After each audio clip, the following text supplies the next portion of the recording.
Bienvenidos amigos, vecinos, seguidores de Descubre el Guadalhorce. Como siempre queremos hacer llegar hasta vosotros toda la riqueza patrimonial de nuestra comarca, y hoy hemos creído importante dedicarnos a un periodo de los más florecientes en nuestra península y muy importante concretamente en nuestra comarca. Para ello hemos traído a quizá la persona mejor entendida. Hemos traído a Antonio Ordóñez. Bienvenido, Antonio. Hola, buenas tardes. Antonio es doctor en Historia y nos va a ilustrar un poquito sobre ese periodo tan bonito, tan llamativo, pero aún mantiene algunos lados oscuros. Antonio, la época andalusí en nuestra comarca, ¿en qué se destacó?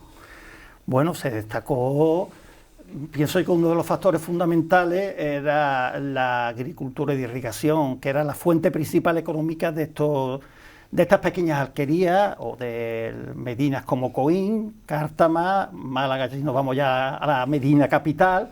Entonces, aparte, independientemente del factor económico que podía ser la agricultura y de irrigación, hay otros muchos culturales. Y yo siempre digo una cosa que la veo muy interesante. Nuestra historiografía ha rechazado mucho al Islam como una cultura secundaria, primando los romanos, los visigodos incluso. Yo vuelvo a repetir y lo repito en todos los foros. Nosotros tenemos un padre y una madre. Otra cosa es que que nuestro padre o nuestra madre no lo queramos visitar, que lo reneguemos de él, lo que tú quieras. Nosotros tenemos unos pocos de siglos de cultura andalusí y eso está incrustado, especialmente en el antiguo Reino Nazarí de Granada, que como tú bien sabes, eran las provincias actuales de Málaga, Almería y Granada. El Reino de Granada. El Reino Nazarí de Granada, que fue el último en caer en manos castellanas, en concreto en la comarca nuestra, Coín, en 1485, y el resto de lo que es la zona de serranía, como Toló, Guaro, Alosaina, Junquera, cayó un poquito más tarde, bueno, Alosaina cayó también en el 85, cayó un poco más tarde cuando ya Ronda se rindió. Entonces aquí hay un legado extraordinario. Yo hice mi tesis sobre lo que es el poblamiento rural de origen andalusí. ¿Sí? En concreto, el problema grave, grave no, que encontré es que no hay prácticamente documentación escrita sobre estas pequeñas comunidades rurales. ¿No existe? No se le daba importancia. Las noticias escritas generalmente estaban sobre las medinas, las ciudades. En Málaga sí hay una documentación. Hablamos siempre de documentación de origen andalusí. Claro. Castellana posterior del siglo XVI y finales del XV hay algunas.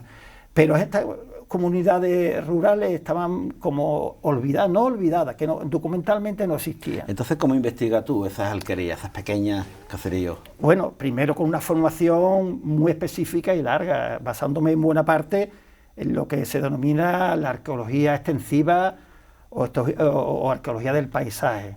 Previamente, pues formarte en lo que es el registro arqueológico, sobre todo el registro arqueológico cerámico, que es los restos que más quedan, estructuramiento del paisaje. Es un poco complejo, pero muy interesante, muy apasionante. ¿Cómo se hace? Pues con un trabajo de campo muy minucioso, que abarca tanto el trabajo de despacho como puede ser el catastro, documentación del siglo XVI, lo que son los apeos de Guaro, el apeo de Junquera, el apeo de Toló, los repartimientos de final del siglo XV, repartimiento de Coín, repartimiento de Álora, repartimiento de Alaurí, etcétera, etcétera.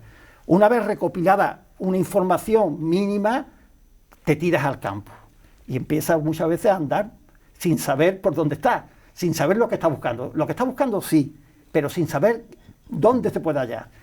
Poco a poco, con el tiempo, porque realmente sobre el tema este no hay libros, no hay manuales teóricos específicos, sino que muchas veces el trabajo te lo tienes tú que generar, la experiencia te la generas tú, empiezas a ver cómo hay, fue una de las cosas que más me sorprendió, cómo hay unas pautas concretas de poblamiento rural. Siempre hablamos de pequeñas alquerías. Hay un esquema de poblamiento. Aquí en la comarca sí hay un esquema, te puedo explicar. Las pequeñas alquerías se instalan siempre en laderas, en sitios de buena visibilidad. Tienen un espaldar, si es una pendiente, un espaldar muy inaccesible, y tienen un frontal, por donde yo entraba, un lateral, sobre el cual tenía muy buena visibilidad, siempre cerca de zonas de irrigación. que era, como te comenté anteriormente, la fuente principal de riqueza, no la única evidentemente, pero sí la principal. Después generalmente está flanqueada por dos arroyos de diversa profundidad, que yo creo que actuarían evidentemente como delimitador del espacio poblacional, pero también como estructuras defensivas naturales. Algunas de ellas, como por ejemplo la Torresilla en Coín, cerca del Cortijo Benítez, sí tenía una estructura muraria, era una arquería, digamos, más compleja y más antigua. Otra característica, bueno, pues estaban cercanas generalmente a los caminos tradicionales que conocemos ya por la documentación del siglo XVI, camino que iba a Casarabonela, camino que iba a Toloz, de Toloz-Ronda, camino de Málaga, etcétera, etcétera. Lo que hoy equivalen a las realengas. Lo que equivalen a las realengas, exactamente, a los caminos reales, que casi todos esos caminos están clasificados actualmente como realengas. Son caminos medievales, antiguamente. Medievales, de hecho, en el 1500, una fuente también importante que la recalco, que yo la he trabajado mucho, son los protocolos notariales de la primera mitad del XVI. Ahí se habla mucho de estos caminos y siempre se menciona camino real que va de Coín a Casarabonela y pasa por el vado de Casarabonela, camino real que va de Coín a Losaina y pasa por el vado de los Frailes, por ejemplo, por ponerte un ejemplo. Entonces, ahí es realmente una arqueología extensiva en la forma más útil de conocer esas estructuras que son muy amplias, claro, territorialmente son muy amplias, y que sería casi imposible hacer excavaciones sistemáticas, porque económicamente sería inviable. Claro. Sería inviable. ¿Y cómo están estructurados la vida musulmana en aquella época? ¿Cómo se estructuraba? ¿El gran señor de una alquería dominaba sobre otra o eran independientes? Bueno, ¿o el sistema económico de pago era a la ciudad central? Vamos, lo que sabemos sobre la cultura andalusí, especialmente de los siglos finales del reino nazarí, es decir, el siglo XIV y XV, parece reflejar que eran comunidades campesinas muy autónomas, que pagaban su impuesto al señor de la Medina o al califa de Granada, pero tenían una alta autonomía, a diferencia, por ejemplo, de las comunidades castellanas del siglo XVI que conocemos bastante bien. Evidentemente pagamos un impuesto, pero eran unas sociedades comunales, tribales generalmente. La mayoría de los pequeños poblamientos, aunque no tengamos mucha toponimia que nos pueda reflejar de dónde venía el grupo tribal, sí vemos claramente que eran grupos cohesionados por rasgos tribales, que ya era diferente a la sociedad castellana. Y sobre todo en el XVI, la sociedad castellana del XVI era una sociedad mucho más centralizada, jerarquizada, señorializada, donde existía un señor, un monarca, alta nobleza, y el campesino generalmente estaba muy supeditado, tenía un poder de gestión muy escaso. Generalmente es lo que pensamos de la sociedad de la época. ¿Y estas pequeñas alquerías entre ellas se interrelacionaban o al ser tribales se procuraban mantener entre ellos? Ese punto no te lo puedo contestar porque no lo sé, pero sabemos, por ejemplo, en Coín, un caso muy concreto, en la zona de los riegos del río Nacimiento, que sí hubo pasto entre arquerías para repartir el espacio de irrigación, el espacio y lo que es el agua que tenían allí. Sabemos que Benamequí posiblemente no hay texto escrito, apenas hay texto escrito, hay algunos castellanos posteriores. Sabemos que Benamequí, con Dacuán, Coín y con alguna pequeña alquería como Casas Quemadas tuvieron que hacer pastos entre ellos para repartirse el agua del río Nacimiento. Por ejemplo, en Río Grande, las alquerías que yo he estudiado en la zona de Río Grande, no lo sabemos, porque solamente se conserva la estructura arqueológica a un nivel superficial, algunas veces ni llegamos a eso, algunas veces es simplemente cerámica superficial. Bueno, y algo más, claro, se nota que ha habido una manipulación del terreno, un aplanamiento, un aterrazamiento, bien puede ser también con fines de cultivo, pero también con fines de poblamiento. ¿Trataban ellos, aquellos musulmanes, la agricultura y el regadío, lo trataban como una ciencia o lo trataban...? Evidentemente la agricultura andalusí de regadío era muy avanzada, ya los diversos tratados que se generan desde el siglo IX, así nos lo demuestran, y la herencia que recibimos de ellos en la huerta coína, por ejemplo, del siglo XVI, es una huerta heredada directamente del sustrato andalusí. incluso en estructura, en regadío. Había una organización de regadío muy perfecta, que había jueces de agua, había lo que le llamamos en Coín aguaores o acequiero. Esa estructura, por ejemplo, viene claramente del periodo andalusí. Está muy bien estudiado el sistema de regadío en Coín, pero ¿es un ejemplo al resto de pueblos? Álora, Cártama, Alhaurín. Sí, es un tema complejo. ¿Es un ejemplo? Bueno, bien estudiado. Se puede tomar como referencia, me refiero. No podemos decir que está bien estudiado. Yo llevo ya casi 15 años estudiando el sistema de irrigación de Coín. Un sistema hipercomplejo. Y que se conoce muy bien gracias a tu trabajo. Se conoce a medio. Yo espero que se conozca todavía más. Sí, quedan cosas por descubrir. Muchísimas, y por estudiar muchísimas. De hecho, me estoy planteando una segunda tesis, no por el afán de coleccionar una tesis, otra tesis más, sino por obtener colaboración, que ya lo hemos hablado, con la Universidad de Málaga, para hacer sondeos en los bancales, hacer alguna prospección, etcétera, etcétera.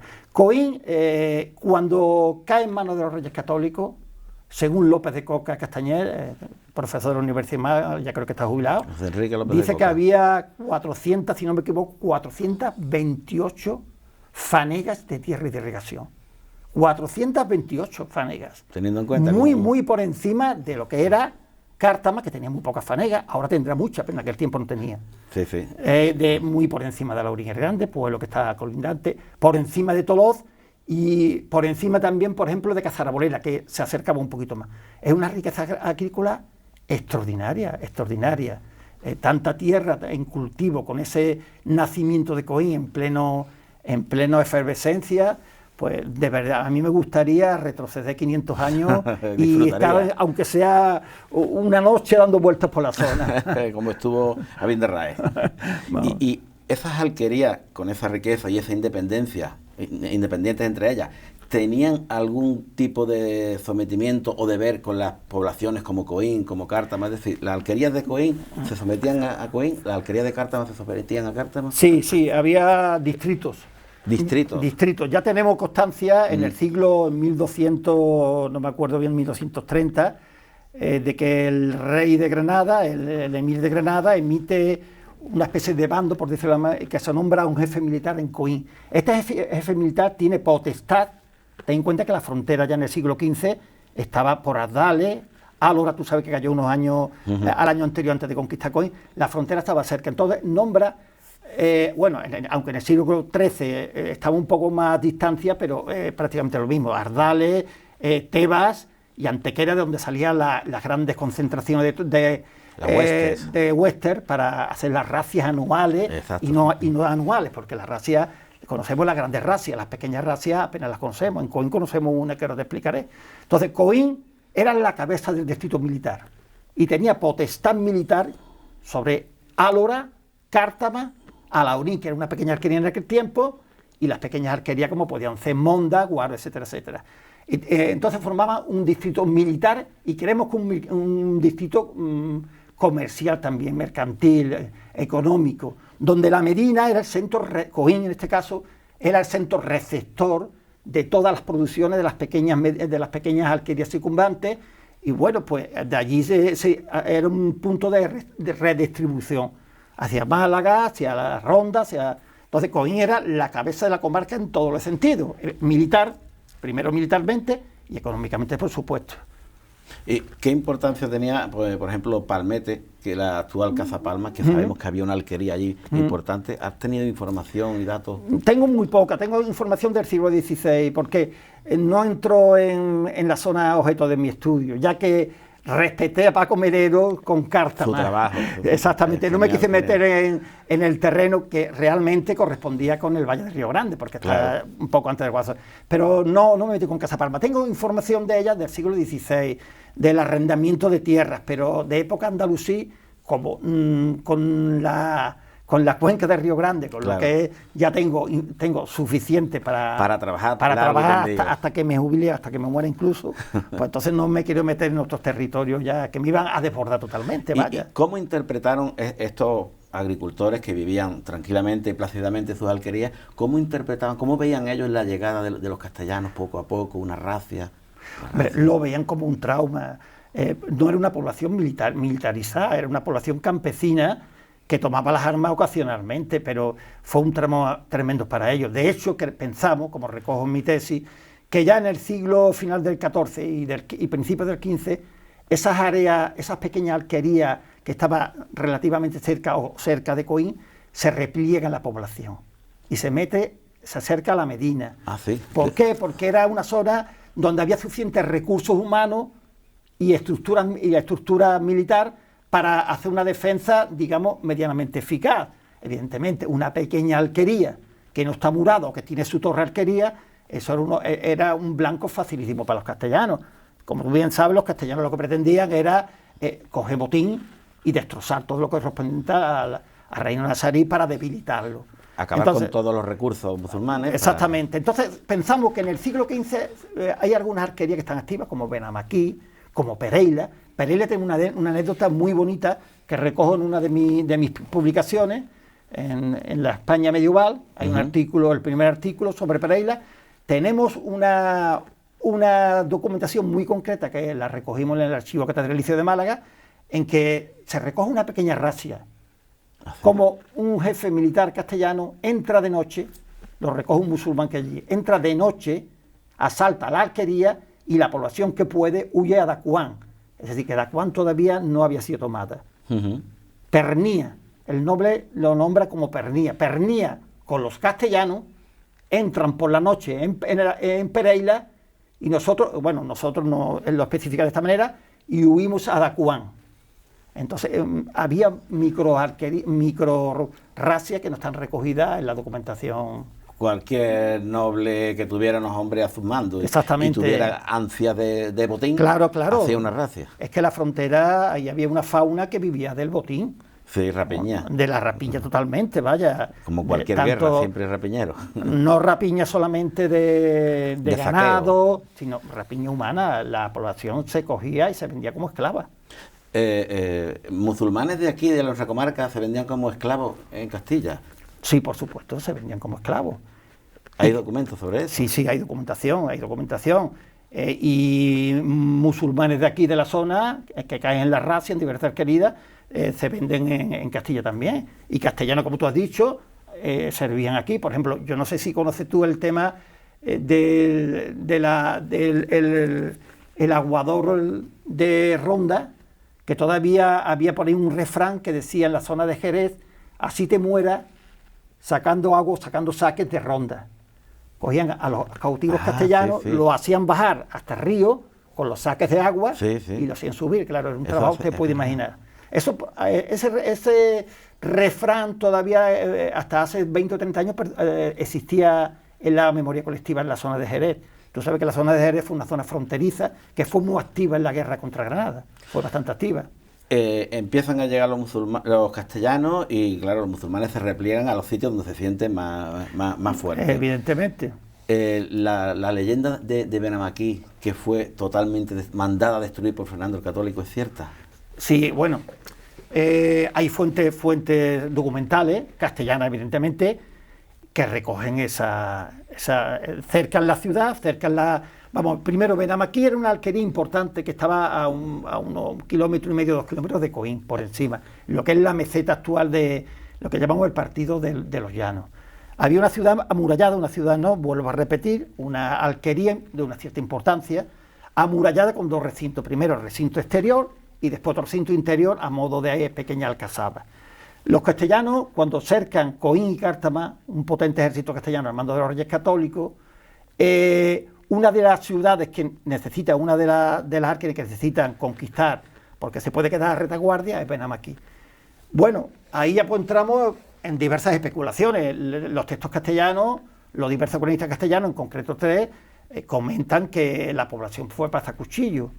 Explican que fue debido a una traición que pactaron el año anterior con ellos y a una traición.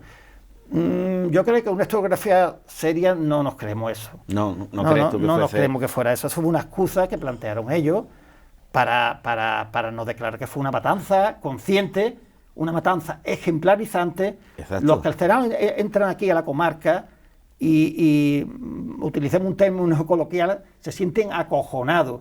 No sabe la resistencia de las ciudades y de las alquerías nazarimuradas, que puede intuyen ellos que puede hacerle una guerra muy dura. Entonces conquista Benamequí con la artillería, le echan abajo parte de la muralla, los musulmanes se rinden y pasan a cuchillo. Bueno, depende de las crónicas, uno dice que pasan a cuchillo, otro que la horca, otro que los tira. La cuestión es que a 120 notables, 120 varones, los matan. 120 personas mataron. Aproximadamente, me puedo equivocar porque sí. no lo he mirado recientemente. Y está claro que eso era una forma de advertir a Dacuán y a Cártama que si resistían podía ocurrir algo similar. Cuentan las crónicas que estaba a mitad de camino entre Cártama y Coín y los cañonazos eran para que diesen ejemplo de lo que les podía pasar. De todas formas, Benamequí está muy cerca de Coín. La hemos localizado, la localizó Mármoles Ocanto, anteriormente también otro investigador. Nosotros también hemos estado analizando la fuente y está claro, donde está la urbanización actual de Miravalle. Allí estaba la antigua Benamequí y tenía una serie de zonas de irrigación que también la hemos identificado, que se trataría de las zonas relacionadas con la acequia de Naranjal y la acequia de la Candonga. Eso está todavía en proceso de estudio porque está un poco transformada ya. Pero bueno, es lo que te vuelvo a decir anteriormente, la agricultura de irrigación que había en el valle de Coín era impresionante, muy superior a la que había circunvalante, como te he dicho antes, de los pueblos actuales. ¿Qué queda de todo esto que nos está contando? ¿Qué queda a día de hoy, aparte de las acequias? Benamequí no queda nada, porque primero se construyó un par de urbanizaciones en lo alto, por lo tanto quedó totalmente arrasada. Lo que queda de Benamequí son testimonios históricos, documentales, sobre todo castellanos, algunos andalusí, pero muy escuetos. Bueno, y la estructura de irrigación que tenían, más o menos, grosso modo, porque está transformada también. ¿Y en otras alquerías quedan algunos restos? ¿Están todas arrasadas ya? Bueno, no. Benamequí es el caso, digamos, más extremo, porque ya te he dicho, se construyó una urbanización encima, varias urbanizaciones. Ha sido víctima de la expansión urbana. De la expansión urbana, la verdad que en aquel tiempo no sabía nadie lo que había allá arriba, eso ya fue posterior, de una década o dos para acá. No, la suerte que hemos tenido que, por ejemplo, las alquerías que yo he estudiado en la zona rural, te voy a hablar, por ejemplo, de la Torrecilla, te puedo hablar de, vamos a ver, la Torrecilla, Benamequí, voy a hablar ya, una serie de pequeñas alquerías, vamos a ver si me acuerdo el nombre, porque es que era los Villares de Arganes, alrededor de una nueva alquería. Están en zona de secano, aunque tenía sus zonas de irrigación que estaban por debajo. Pero lo que era el espacio poblacional estaba en zonas de secano muy poco transformada actualmente. Es decir, no tenía una agresión urbanística como ha tenido, por ejemplo, Benamequí. Entonces sí se conserva restos. Por ejemplo, en la Torrecilla hay restos todavía de la antigua muralla que circunvalaba la alquería. Hay restos de la antigua, lo que suponemos que es la antigua torre. Hay restos de la torre también con una serie de habitaciones paralelas que hasta que no se excava aquello no sabemos lo que hay allí. Por ejemplo, en los Villares de Arganes igual es una tierra de cultivo de olivares, pero hay mucha estructura, prácticamente no hay ninguna. Pero, por ejemplo, en los Villares de Arganes sí hay mucha cerámica que podemos identificar con diferentes periodos. Que es información científica también. Claro, información científica, aunque algunos arqueólogos digan que es una cerámica descontextualizada. Yo puedo decir que en la mayoría de estos casos, de estas alquerías rurales marginales, poco trastocadas, es un depósito secundario que nos da mucha información. Hombre, descontextualizado será un hallazgo espontáneo, pero ya una concentración no está descontextualizada. Algunas veces con estructuras. Exacto. Tú ahí ya enmarcas que tú sabes que había un poblamiento ahí. Exacto. Y la cerámica superficial, para mí, por ejemplo, es una fuente de información muy importante. Además tiene sus fases, tiene sus lugares donde suele aparecer cierto tipo y otros lugares otro tipo. Exactamente. ¿Verdad? Sí, es muy interesante. ¿Las alquerías solían tener torres todas? Porque sabemos el caso de Ortegigas, de Torre Alquería. Yo creo que la mayoría tenían torre.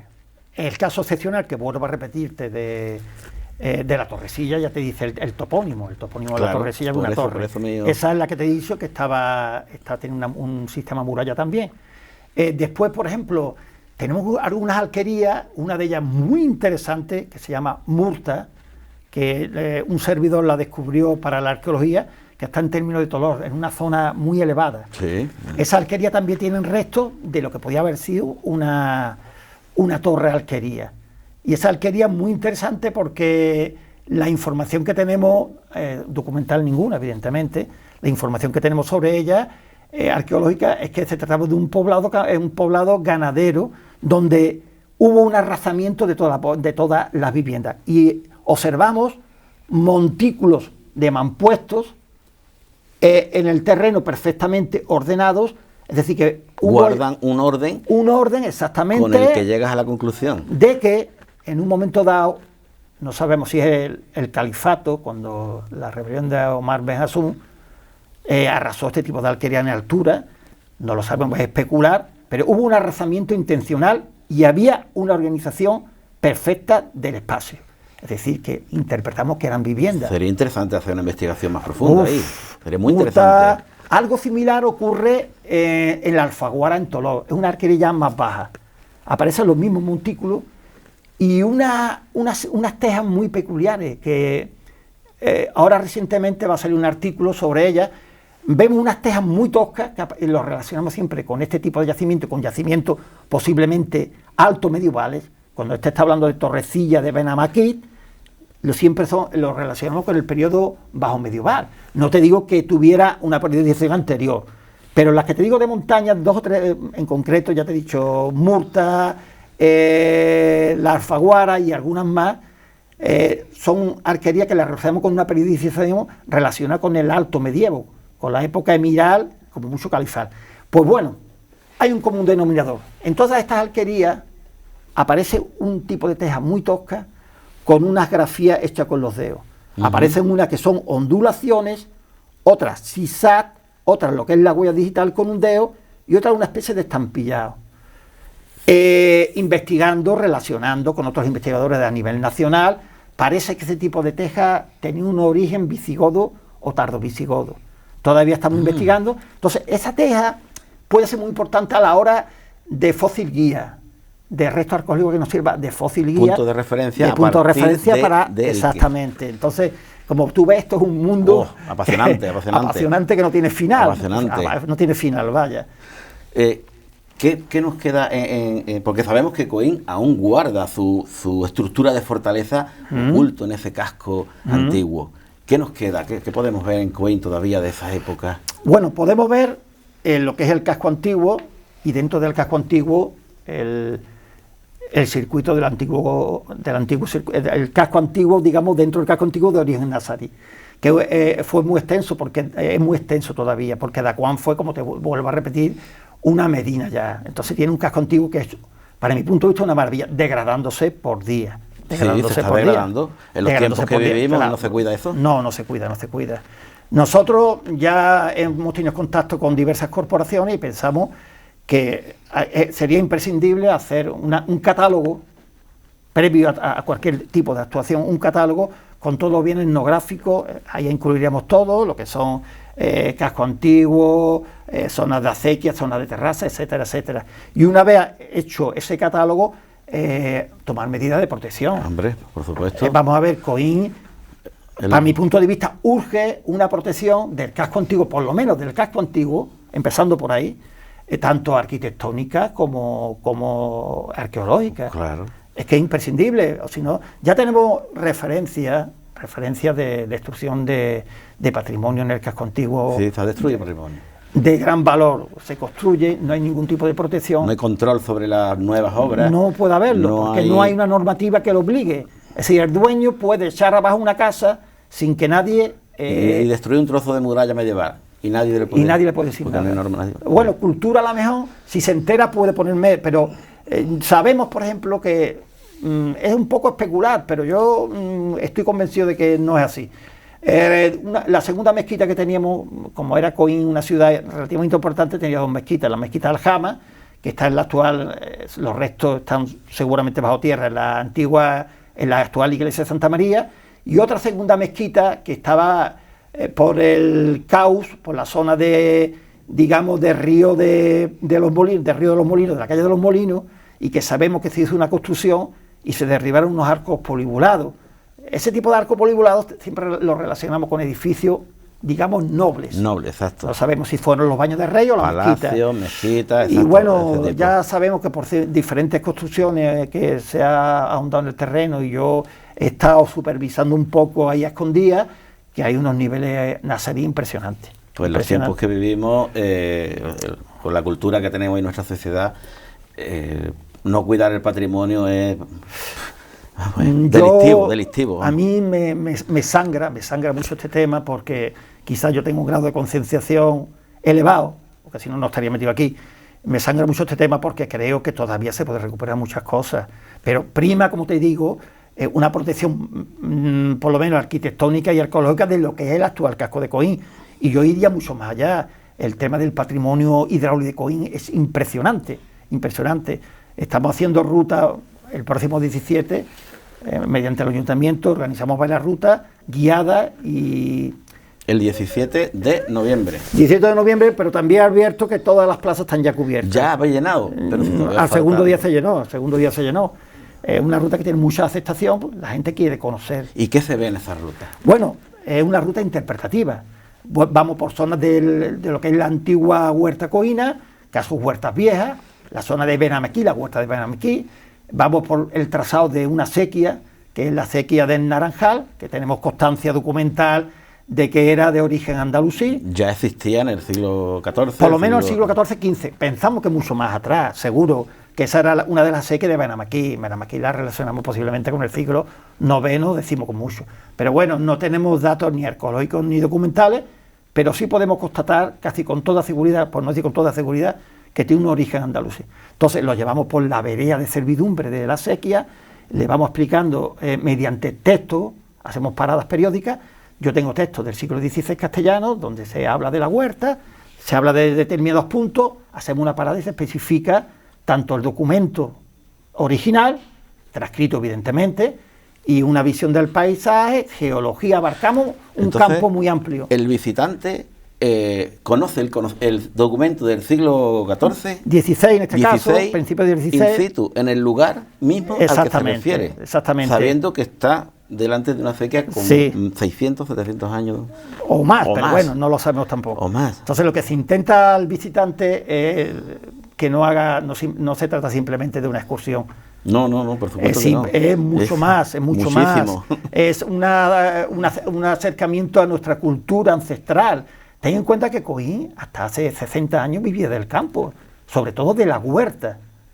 Sin embargo, tú sabes que los avatares modernos, la construcción, la costa, la gente que también quería cambiar de forma de vivir, pues ha hecho que esa huerta se quede prácticamente como saldecito. Las influencias extranjeras están echando a perder nuestra agricultura.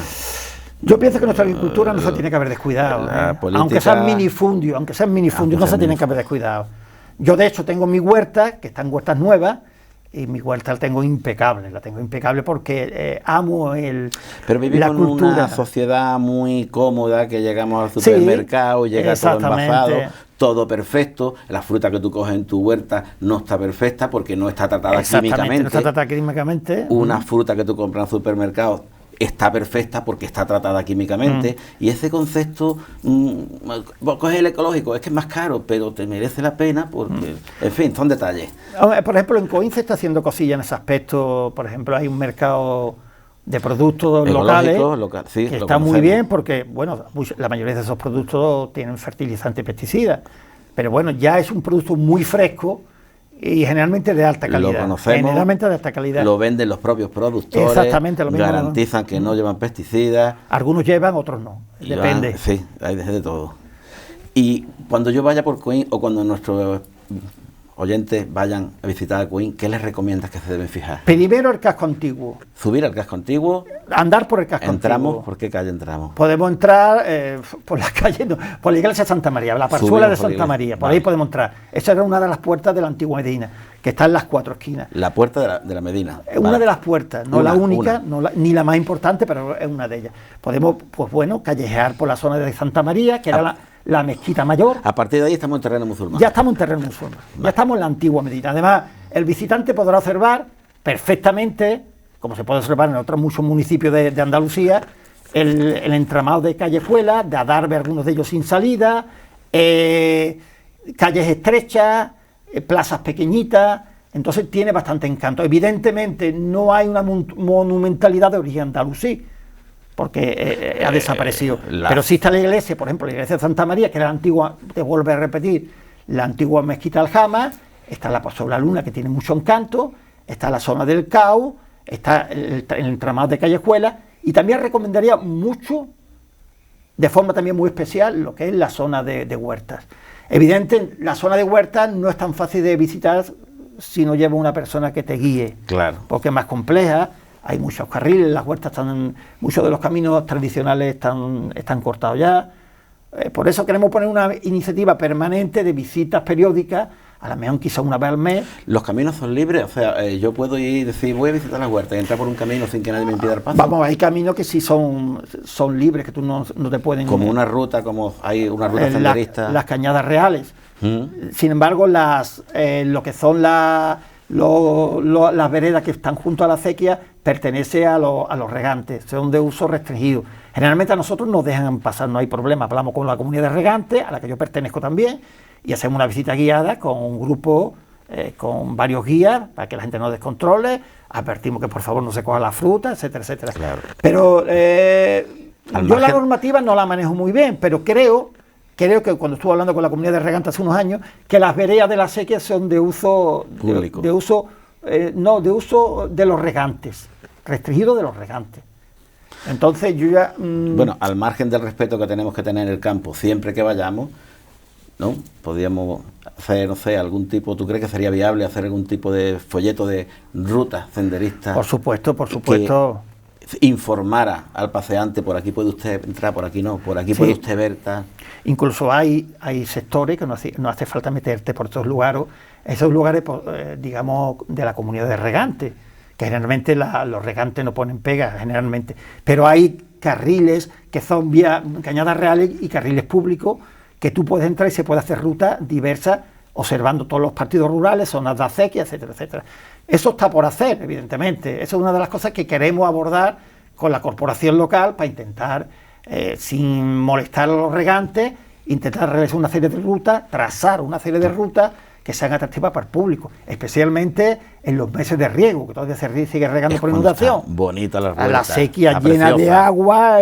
Eso tiene los días contados, porque ya hay un plan de goteo y posiblemente de aquí a 2 o 3 años... sí, ya una obligación. Sí, ya obliga la ley por tema de la escasez del agua. Y cuando hacemos esa ruta, aparte de esa acequia, ¿en qué debemos fijarnos? ¿En la estructura de la huerta, en la distribución? Yo en la última ruta que hicimos, que fue el domingo pasado, si mal no recuerdo, yo reincidí mucho, por ejemplo, que la gente viera lo que es la estructura de bancalamiento. Es que es sorprendente como un cerro entero está bancalado. Eso en aquel tiempo evidentemente no había máquinas ninguna. Y se ha hecho fértil, se ha hecho huerta, se ha hecho productivo. Pero la cuestión es que siglos. No es abancalar un terreno, eso era un sistema, antes de abrir una zona de irrigación, esta gente ya tenían una tradición, tenían que ver la acequia por dónde iba, tenían que ver la caída, la zona, si es posible, más soleada, así que eso requería una experiencia y una planificación muy meticulosa. O sea, tenían en cuenta no solo la extensión del Balcán, sino de dónde venía el sol.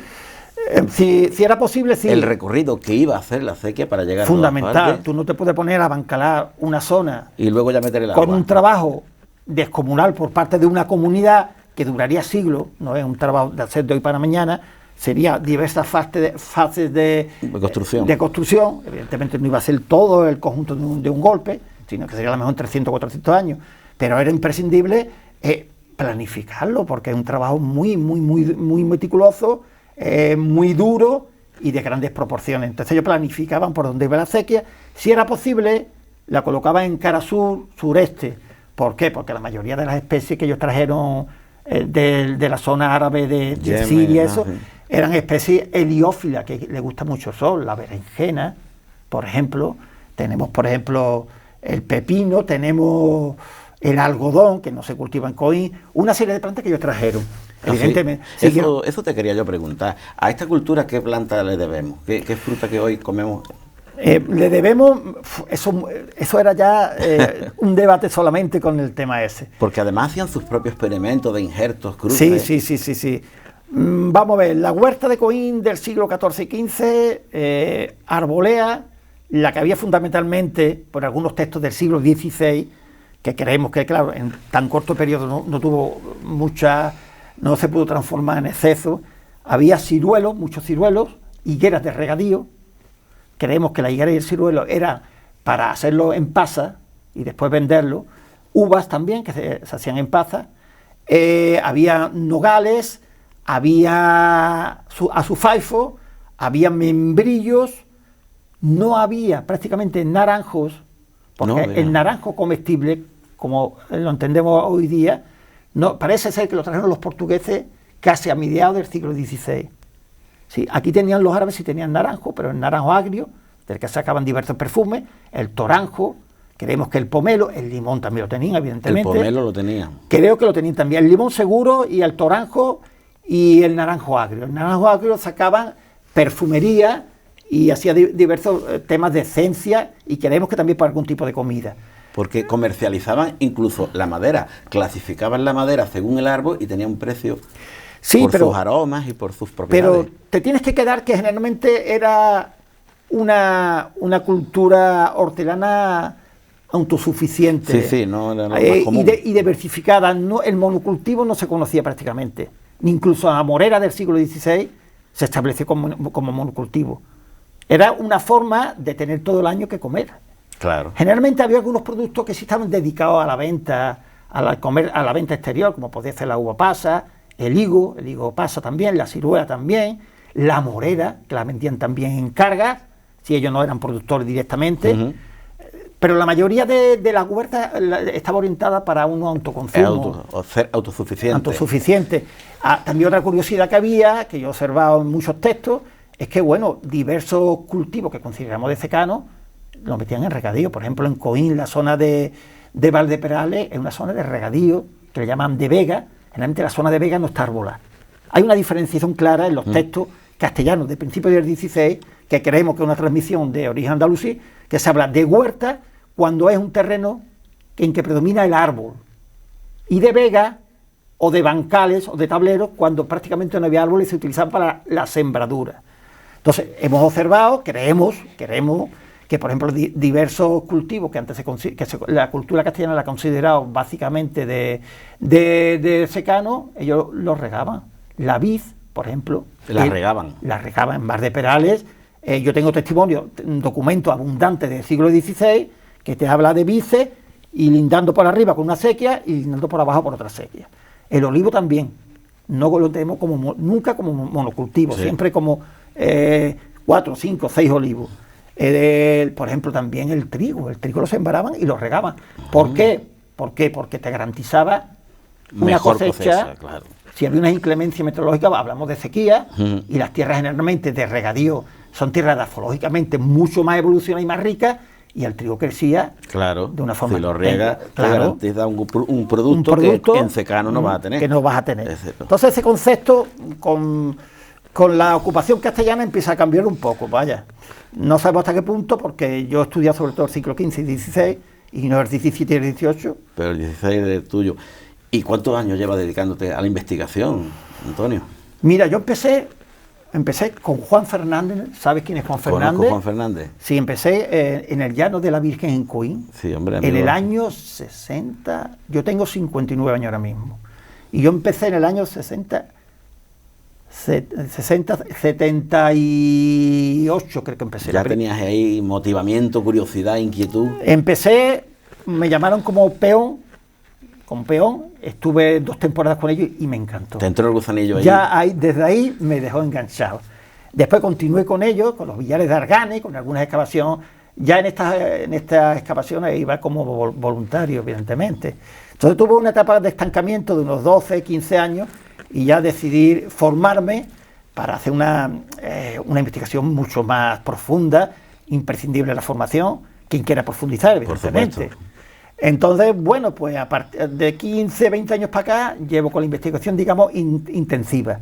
profundizando. Primero me licencié, después hice mi máster que prácticamente estuve 3 años haciendo el máster. ¿Qué es este que tenemos aquí? Sí, bueno, no, esta es la tesis doctoral. Ah, la tesis. Por último, la tesis doctoral, pero no queda ahí la cosa, tú tienes que ir formándote. Estás trabajando con el equipo de Malpica en Medina Elvira, en Granada, en varias campañas, cursos.